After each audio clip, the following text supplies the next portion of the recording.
Hey guys, how's it going? This is SimZimmer UK here, and I'm bringing you another video. In this video, I'll be discussing about a very favorite book character of mine. Yep, that's Mr. Big Red Horns himself, Daredevil. I love this character. I from when I was young, he was one of my favorite characters. And I think it was just the fact that he had such a resigning strength within himself to really persevere. Obviously, with what he has suffered with when he saved a person in order to when he inherited the superpowers that he has, he was able to use that to his abilities and just use that for a fight against evil. And again, this is a man who, again, by day by day he is a lawyer and he helps those who need help, and being able to identify the bad from the good, he uses that to his advantage so that he can flush out all the evilness that is within Hell's Kitchen. uh, and also the fact that his father, Jack Murdock, was actually there when he told him, well, when he was young, that you can be the best you can be and never ever let anyone obviously break you down, and always remember what it is that you are about. And I think obviously Murdoch, as well as that, he uses that as a way to fight against all the people, all those that are opposed, that are against making obviously Hell's Kitchen and New York really a better place. Again, he's like a local boy. He's like that local kid around the corner that you kind of spot and then you kind of hang out with. And again, this is a guy who's kind of been through the whole wars of being treated, being bullied, and I think a lot of that, a lot of people can identify. A lot of people can identify that more so than Batman. And I feel whereas Batman is for a particular type of audience, I feel like he's more for the privilege. Daredevil isn't. He's more for the people. He fights for the people. He's been born into poverty. Well, not poverty, but he wasn't rich, and through that and through working hard, he managed to rise against it all, and obviously try to push the barriers of what can be achieved to be a superhero, and therefore he lays his mantle down for those that can be followed.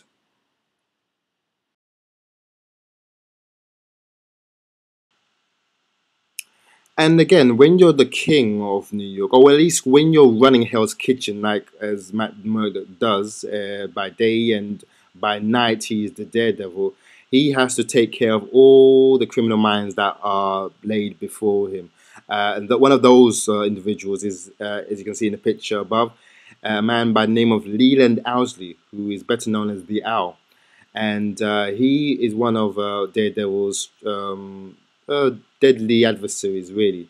And he basically he was a Wall Street financial advisor, from what I remember, and he became the Owl due to his persona. He was, because I think he was a night owl.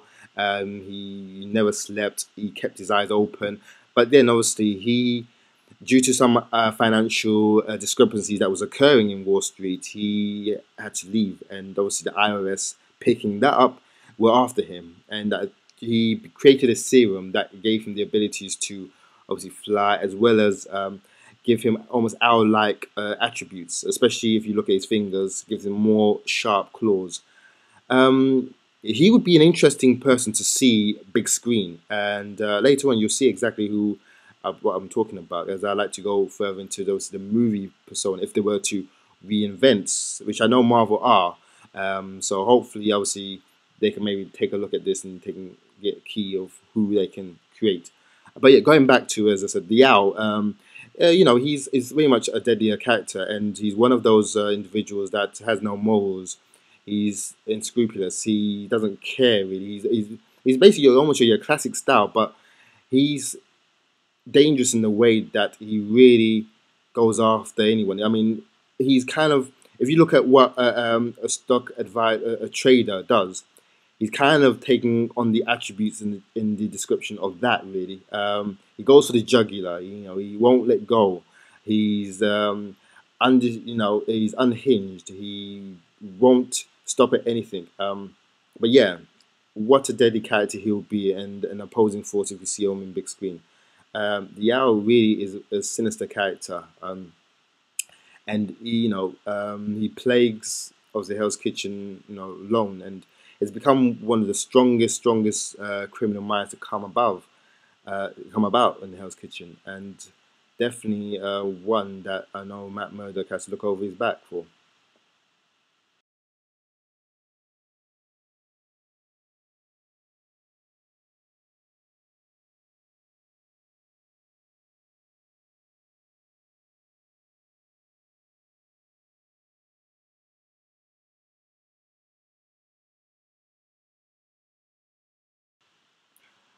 I did just mention, obviously, just a second ago, that obviously Marvel obviously are looking to reboot the Daredevil franchise, and I think again, obviously, looking at the character set of obviously the roster that's in the Daredevil world, oh, that's in the Marvel world, and of his villains. I've just discussed about Al being a possibility, and I think this character that I'm about to show, I think he'll be a great character to go along. Perhaps we can be as an enforcer to the Al, and I think you definitely create that physical dynamic. Obviously, whereas the Owl is more the mental mind, and I think obviously you would provide Matt Murdock the challenge in a sense. This character, I think, would definitely create the physical, the ability to go up against Daredevil. And so, if I can introduce you to this character, guys, you probably know Calvin Zarbo, better known to everyone as Mr. Hyde. He would, yeah, I would love to. This character here is menacing to say the least. Think the Hulk in a sense. Very strong, very tough. This character, if he's gone up against Thor, he's gone up against the Hulk. And obviously, him and Daredevil have scrapped it a few times. Obviously, Daredevil getting the best out of. But yeah, for me, he's definitely obviously he's a obviously Jekyll and Hyde character, and he would be able to, I think, create that sense of fear, and that sense of the unexpected and that unpredictable. So when you least expect it. Um, yeah, he would be the second character I would love to see, alongside Yao. And I think, like I said, I don't know what Marvel are up to, but yeah, there's obviously Daredevil's got many villains. He's just a hulking presence in to say the least. Obviously, so many artists have done renditions of this character, but obviously his earlier perceptions was very old-fashioned, old styles, and as you get to see him more, obviously artists do their own interpretation, and yeah, all I can say is bring this character on. He needs to be seen. He needs to be shown. He would be so much destructive, so deadly on such a level of you wouldn't believe, and then some.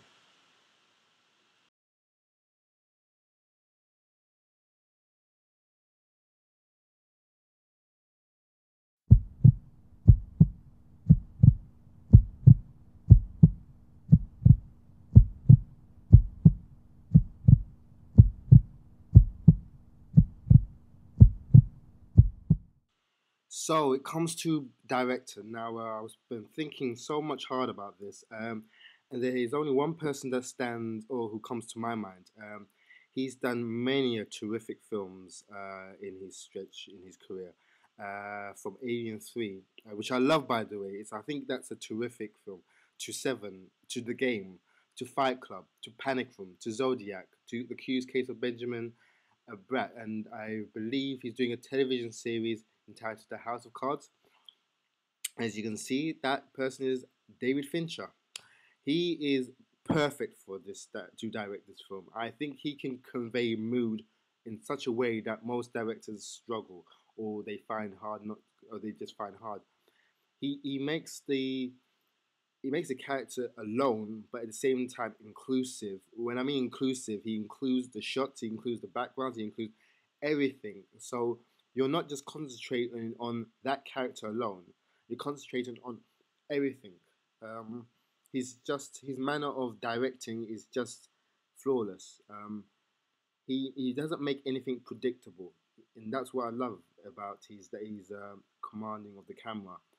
Everything is a subject matter, from the sky to the trees to the buildings. Anything within that space, he includes. Um, he would be a great in this. If you just look at the film, if you go and watch the film Seven, that will give you an indication of what he can create from the world of Hell's Kitchen. Uh, Man Without Fear, this is begging for his attention right now. He is the perfect director.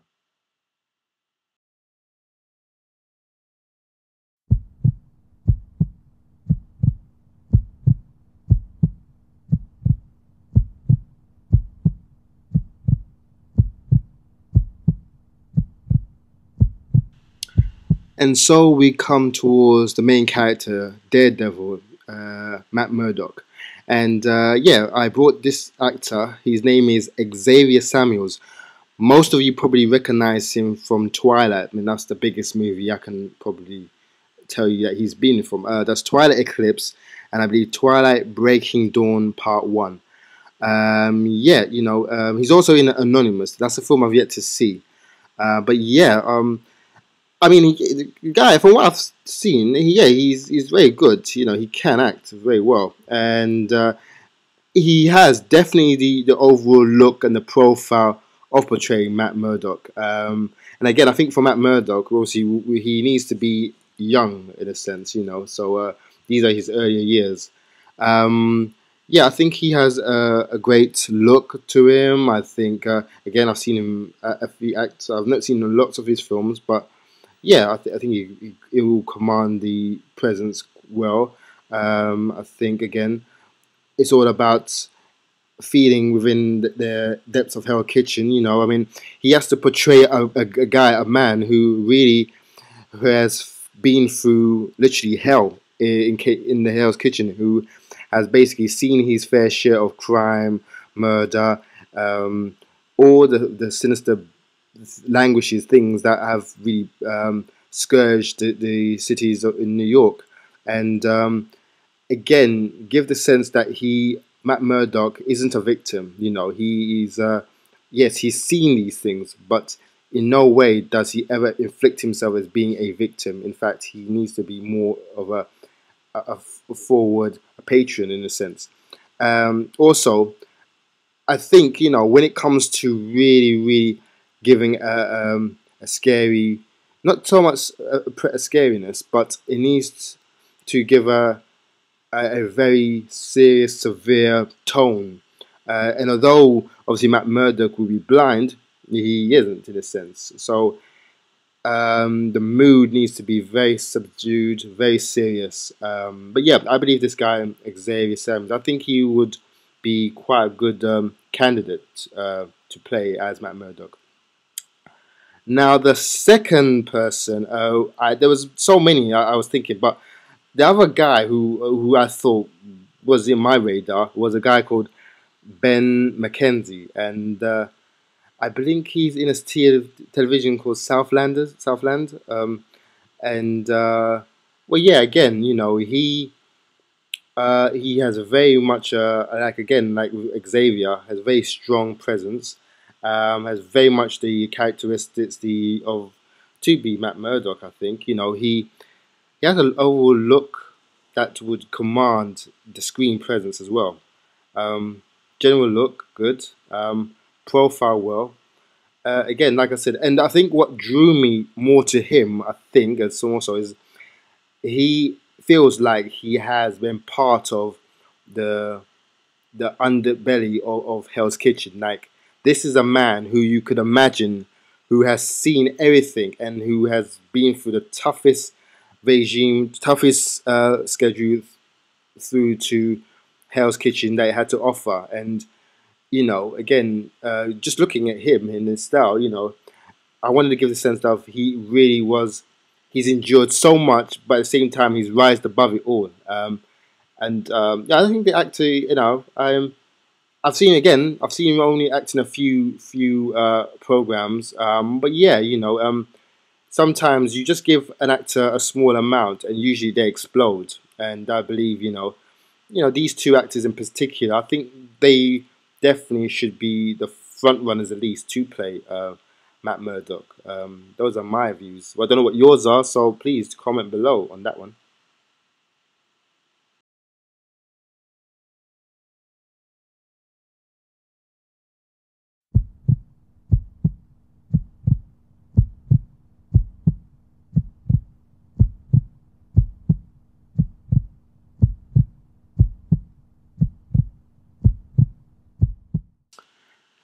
And so we come towards Matt Murdock's confidant, his good buddy, his good friend from university, and that would be Franklin Nelson, aka Foggy.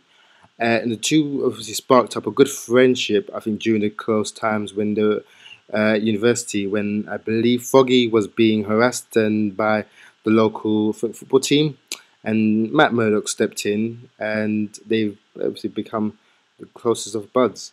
Again, the actor who I thought would be quite good in this is a guy. His name's Clark Duke, and I believe I saw him. I first saw him when I was watching a television series called Greek, and I thought, who the heck is this guy? I thought, and obviously in Kick-Ass he's in there as well. And yeah, for me, he obviously, without being too bait, he has the obvious features of portraying Foggy, but at the same time, there's so much to Foggy, obviously, than meets the eye. I think he's very much a good friend, a close friend. He provides the cushion for Matt Murdock in his time of need. And of course, when Matt is in a sense of struggling to find his own identity, it's good to know that he can rely on Foggy, who doesn't judge him. He takes him in face value, and he knows who Matt is as a good person, especially when the two of them decide to obviously get a law firm, which I believe a small law firm, to start up in Hell's Kitchen to take small cases. That's where obviously their friendship starts to solidify, and knowing that obviously between the two of them, they've got to tackle the scourge that is of Hell's Kitchen's criminal underbelly. Again, they need each other a lot in those times.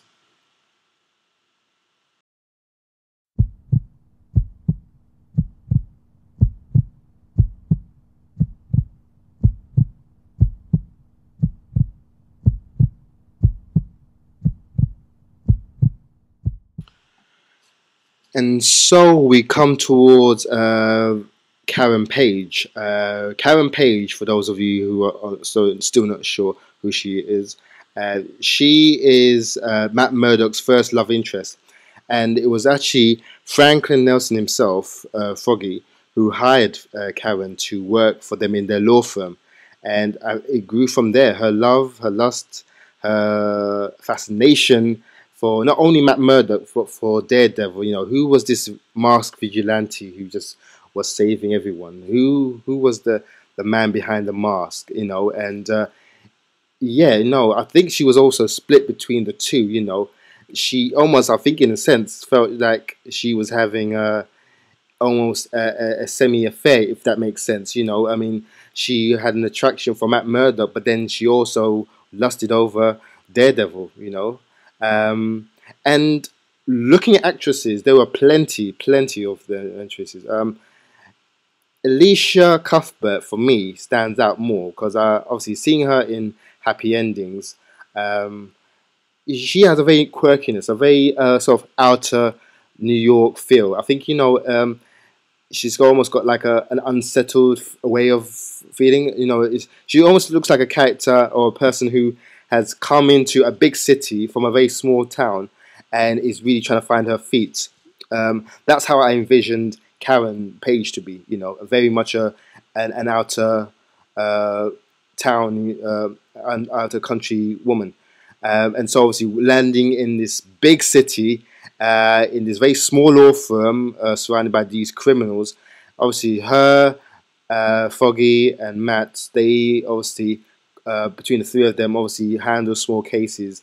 And that is where obviously Matt and Karen fall for each other. And again, I think it would be a brilliant choice to have her as the female lead, to play opposite whoever the male lead would be in the upcoming film.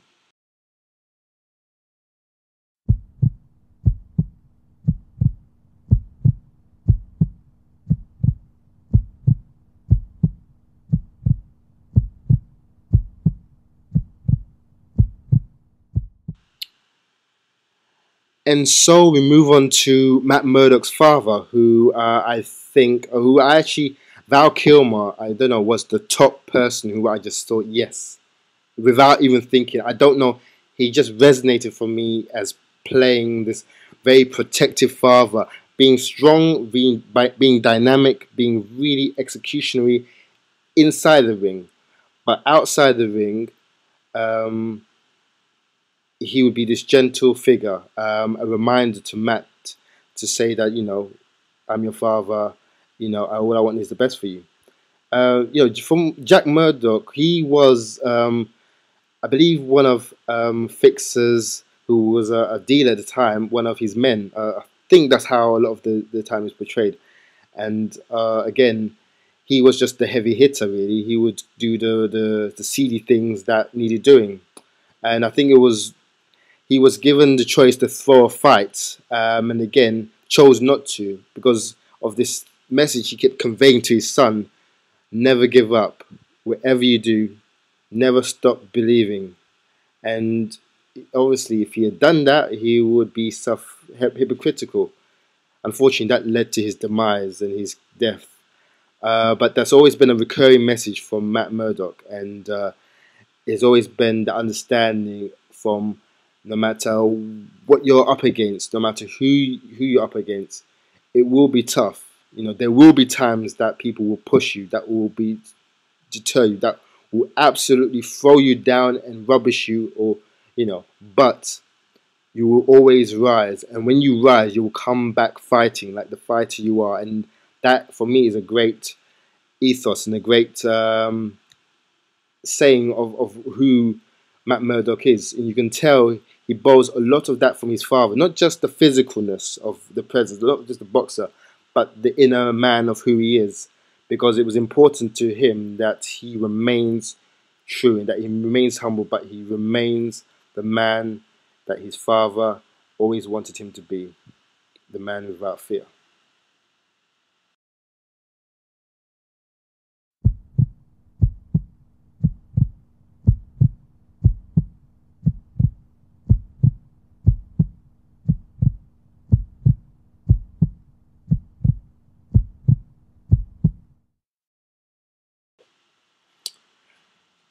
Vincent Cassel. Need we say more about this guy? He's magnificent. His body of work is absolutely so big. La Haine was, I think, was his first debut movie. And again, he's been on to do a tower string of films. He, there was another person who I'm not going to say who actually thought would be Stick, and then somehow out of the blue, this guy, I think having just watched Ocean's 11, he came and I thought, whoa, he would be really good. At first I envisioned him being Gambit, but then I thought, yeah, Gambit, obviously the role's gone and it would be probably hard. Who could Vincent, if he was to play a superhero, who would he play?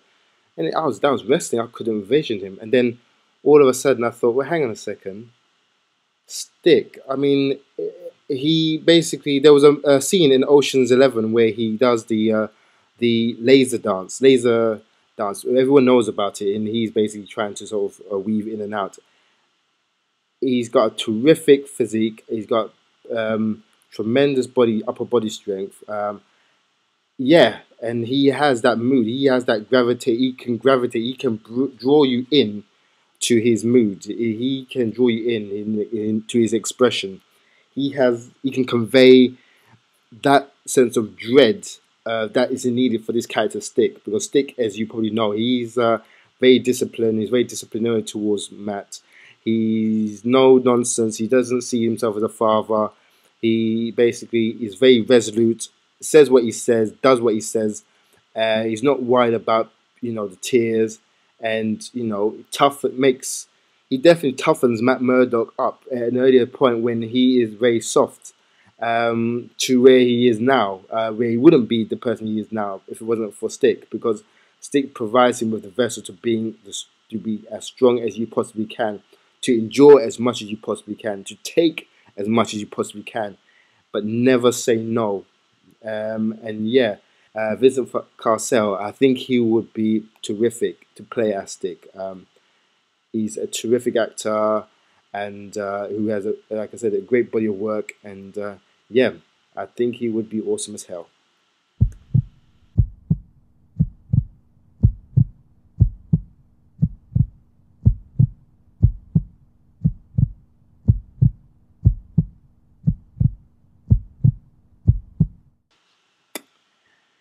And so Ben Urich, who is a journalist working for a newspaper, very tough, very heavy-handed, not violently heavy-handed, but a very stubborn, stern character who just gets it. He's kind of like a Columbo type character. He doesn't stop until he gets what he wants.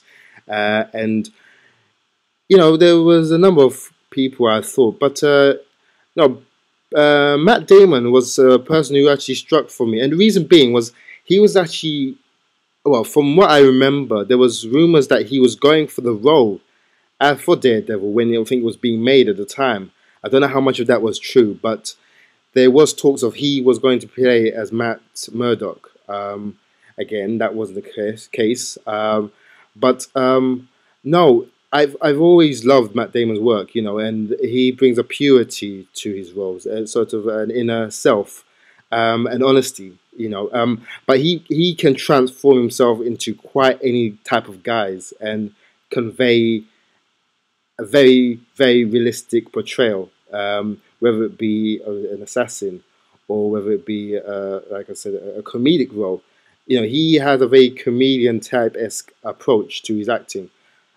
So I think, being the type of a journalist that Ben Urich would be, especially jittery, especially very chancy, very nerve binding, very under your skin kind of approach. I think, Matt Damon, I think he can convey a character that we haven't seen before, and I think he can enrich and bring a freshness to him.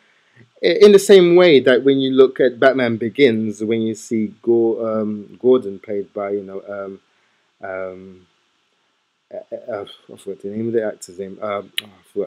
But again, Matt Damon, he'll be able to own this character, and again, I think when it comes to good guys, he can play a good and bad guy, and Ben Urich, it can be kind of one of the two. You just don't know with the fence, but he doesn't give away Daredevil's secret when he finds out. So, in a sense, he is actually a good guy. But he's one of those characters so strong in personality. And I think, as again, Matt Damon has that in buckets. He'll be able to deliver something, 12-fold.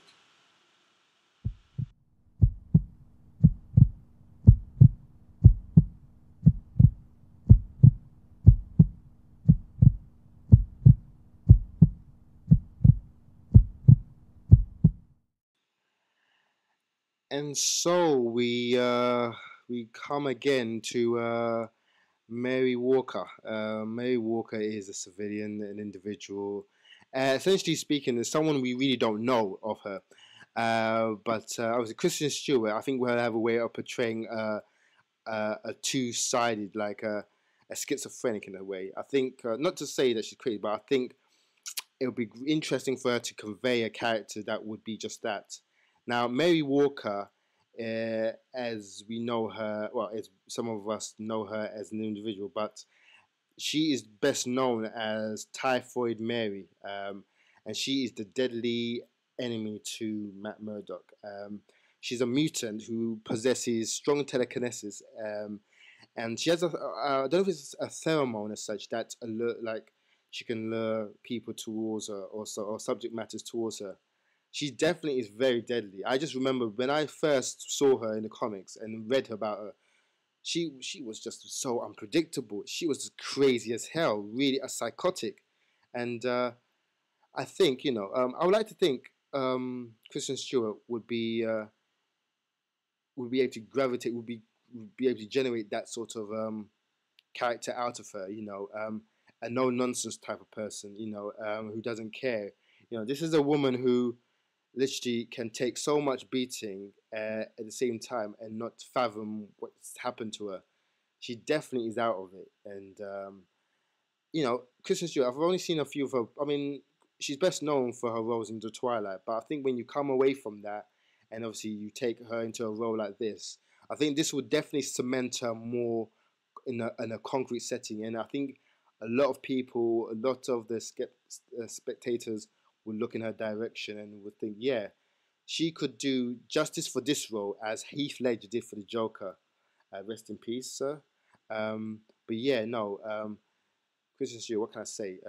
Yeah, Typhoid Mary, a deadly character, but I don't think she would be a prominent to use in this first issue. I think just to have her mentioned, or just to have her, everyone knows that the way she is pushed out the window by, I believe it's Matt who knocks her out the window, and then obviously she becomes Typhoid Mary. But again, we can introduce her later into the next sequels if they happen. But Kristen Stewart, ladies and gentlemen, she would be just that.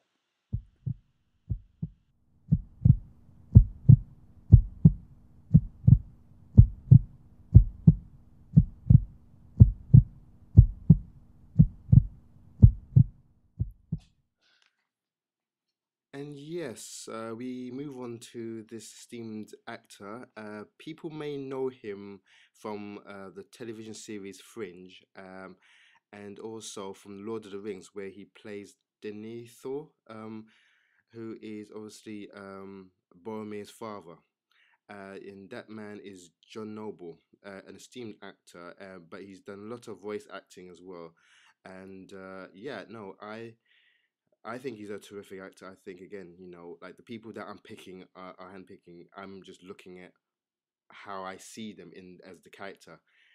I see him definitely playing the role as this guy, the fixer, who basically is the guy who is responsible for Matt Murdock's father's death. I mean, John Noble, he can play a thunderous, very dramatic, very scary feeling role. He really inhabits his characters so truly well, and gives a very spooky, eerie presence to every single one that he plays.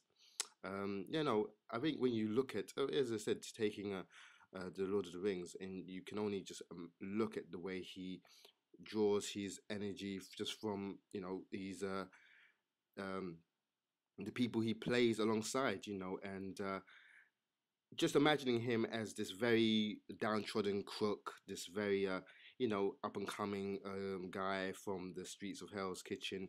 I think he definitely would fit that mold. Definitely has those elements, I think, to create a very thunderous, very dramatic performance. And you're forgetting about these small characters. They're the small characters that would definitely would would place him on a very top pedestal. But then again, like I said, the guy is a esteemed actor. His body of work speaks for itself. And yeah, no, I think he'd be a perfect choice to play the role as Fixer.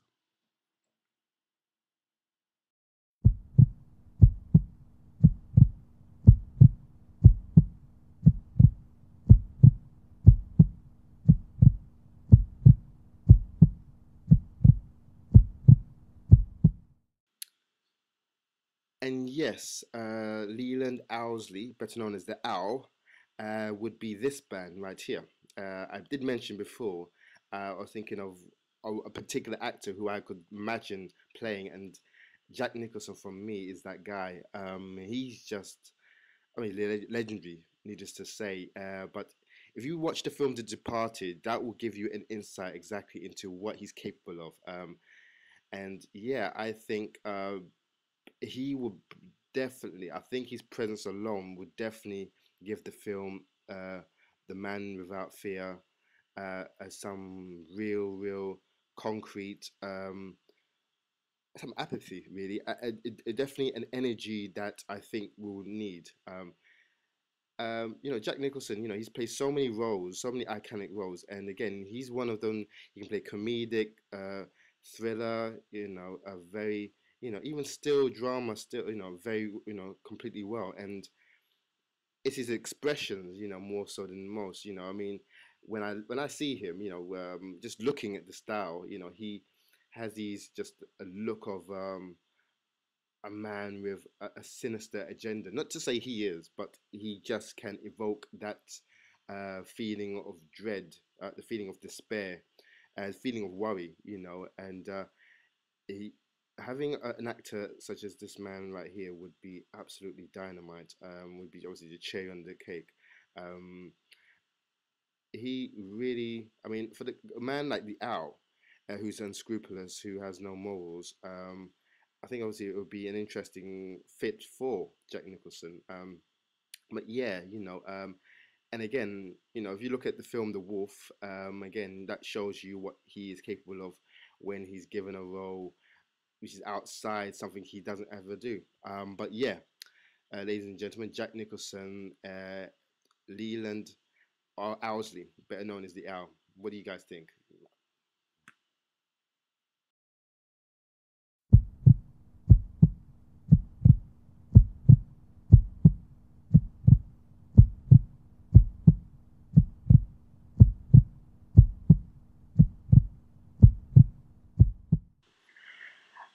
Again, Mr. Hyde, he deserves to be played by a fierce and menacing person, and I think Andrew Byanaski, hopefully I pronounced that correctly, would deliver something of magnitude. He was one of the first earliest people I spotted, especially when I watched him in Higher Learning, and he played, I think, a Nazi character to obviously Any Given Sunday, and I actually thought he would be perfect for the Rhino, um, but obviously that's gone to poor Giamatti. But no, I think the Hyde would be just a terrific role for him to be playing, as well as being physically well. I think, obviously, seeing his acting prowess, I've seen him act in a few, and yeah, I think he would definitely inject a little bit of an interesting character into playing Hyde. Hyde is very unpredictable, very, doesn't actually say a lot, but he speaks volumes in what he does, and again, you know, um, he is one of those. I think when you see Hyde, Hyde is a menacing, scary, unpredictable, creepy. Um, I think there's an intensity that needs to be, I think, drawn from the character, and I do believe Andrew Bynaski has those attributes just to deliver something of a fearsome nature, something scary, something that will shake us, will take us off guard. Um, when you look into those eyes, as you can see, that's a man who means business, and yeah, I think I do believe he would be absolutely perfect.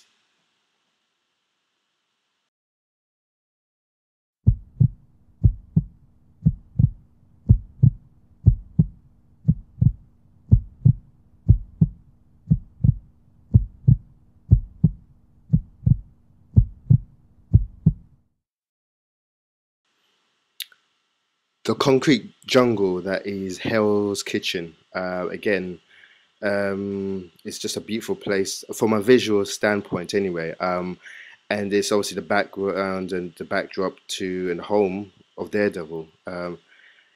You're looking at it now. It's just such a. I mean, it's got so much variety. It's just a sprawling urban jungle in itself. It's just obviously the people, everything reflects from where Matt Murdock is really, and this is obviously the inner workings of the average man, the working Joe. Again, this is why, again, I relate so much with Daredevil than I suppose with Batman. Is it is really of a working man, a man who's just amongst his own people. And by when I say his own people, I mean people really from the street, the concrete, people he's been in trouble with, had brawlings with, has been friends with.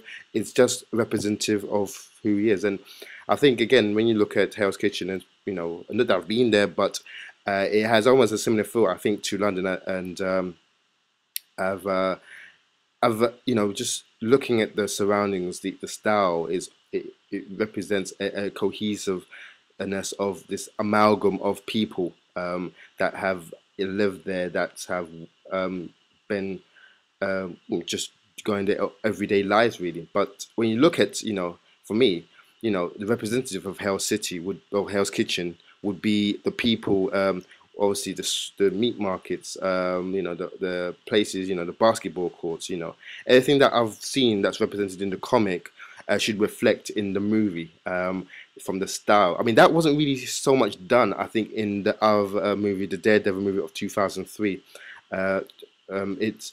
It was good, but I think it really needed to. I think this is why I said David Fincher would be such a perfect mold, because he would give such. I mean, when you look at a character, we forget that this in itself, New York, Hell's Kitchen, that is a character in itself. So when you've got visual imagery and stuff of that nature, you need to take advantage, and it needs to be taken advantage.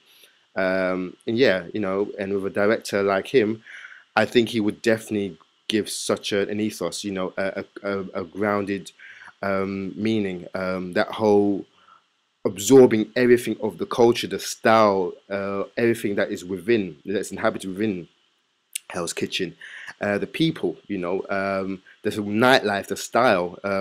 Again, Matt Murdock, is just an everyday man, again, who has these abilities. But again, he practices law by day, and obviously by night he has another job, and that's as his mask persona.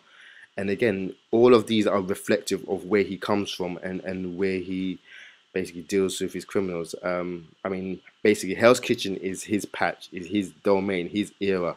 He runs things. And so when you're there, obviously, you will come across the people who, your criminal minds, really, who just want to sort of take you out.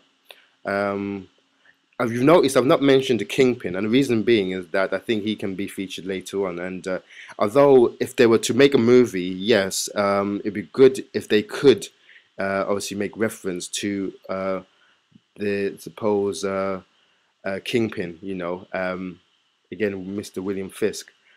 Again, to contribute to who, of what he's about and his surroundings, or where he's from. I mean, he is also from the streets. So again, who better than, who know Daredevil more than, Kingpin. But again, going back to, Hell's Kitchen, yeah, it's a beautiful backdrop, and it's something, again, film makers need to take advantage of more. Don't just include the characters, include the city, the landscape, because that in itself, like as I mentioned before, is a character, and it lends to the whole proceedings of Hell's Kitchen. And so we come towards the end of the video. Thanks for watching. Thanks for taking your time to go and click on my page. And yeah, here's hoping obviously the movie gets done right. I mean, we do know that Marvel have the rights back, and again, yeah, what are your thoughts? What would you like to see? I mean, I would love to hear what you guys think. I mean, character-wise, actor-wise, what are your feelings? I mean, who would you have star as the role of Matt Murdock? Again, I've only just chosen my montage of actors who I think would be great for the role. Hey, you never know. Maybe Marvel might look this way. They might even use them. But again, he's hoping again, when the movie gets done, it gets done right, as a lot of us want, a good, solid Daredevil movie, but not only tells the story of Daredevil, but of Matt Murdock. And I think when they get the ingredients of that correct, then again, everything will just flow quickly. Anyway, guys, I'm out of here. Peace.